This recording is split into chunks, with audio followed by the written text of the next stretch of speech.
He made him run errands for coffee. Not all white folks are stuck up, like this lady doctor right here. Her name is Helen Taussig. She's a legend in heart disease. That day, Thomas saw the kids as pale as ghosts in the ward. The kids sat on their beds with legs curled, and Taussig explained it reduced blood flow to the legs, easing their breathing. Turns out, these kids have irreparable oopsie syndrome, a congenital defect.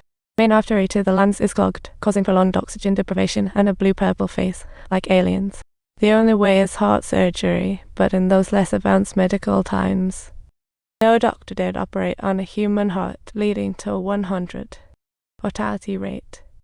Compassionate Taussig invited the professor to tackle this problem, and the eager professor immediately agreed. They were poised to usher in a new heart surgery era, as baby hearts are but a tender. The professor suggested starting on dogs, just to test things out. But dog hearts were tiny, like little marbles. The medical tools back then were nowhere near what was needed, so each attempt ended in failure, like a circus act gone wrong. As time ticked by, Thomas' finances dwindled, forcing him to take night-side gigs. One dinner, his wife suggested going back to work, but who would watch the kids? It's the classic struggle of modern parenthood. Reality and dreams were parallel lines. Thomas looked at his wife apologetically. He had no idea how much longer he could stick to medicine. 2 months later, they had nearly gone through all the test dogs, but their research was still stuck in neutral. Squeezing heart vessels always killed the dogs, prompting the professor's light bulb moment. Thomas stared intently at the heart model, thinking it might work.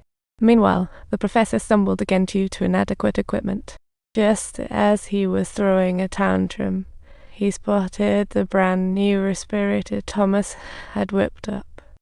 But wait, there's more. That afternoon, a medical doctor strolled by the lab. He was intrigued by the funky tools, but what really dropped his jaw was seeing Thomas performing surgery blindfolded, like a magician. After thousands of trials, he knew the heart's vascular layout well. The doctor admired and said, eager to collaborate with you soon. Thomas smiled knowingly. It seems wherever you are, skills are the best way to earn respect. This rule wasn't enough to convince some. When dishing out food, the lady gave Thomas extra, irritating the fat black guy in line. He promptly mocked, just because you're in a white coat doesn't mean you're better than me.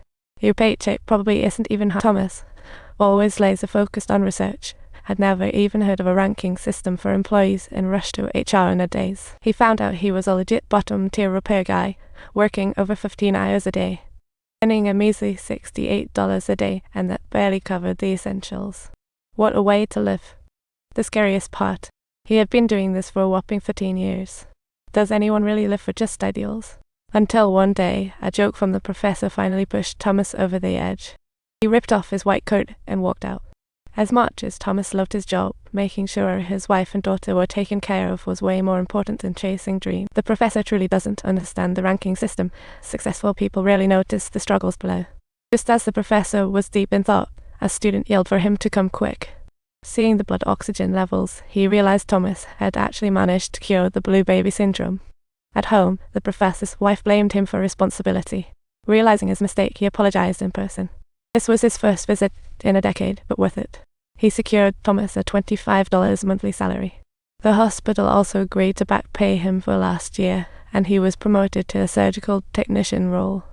And just like that, Thomas returned to the lab with a clean slate.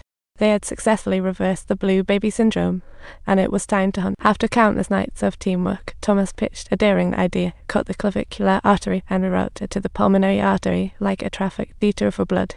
But that required pulling a solid 4 inches, which was extreme surgery. So they began testing on dogs. Theory was no issue, but practical skills. Totally Thomas' specialty. Thomas didn't disappoint and successfully performed the surgery. The professor couldn't help but praise it. It was nothing short of divine work. They started searching for the right patient since this was the first human heart surgery ever. The couple's kid didn't have much time left, but they still needed to think it over after hearing about the surgery's risks. The couple went to church to pray, and the priest, upon hearing the news, stormed in to scold the professor. This is a classic case of honor blinding you. Operating on hearts is akin to angering the gods.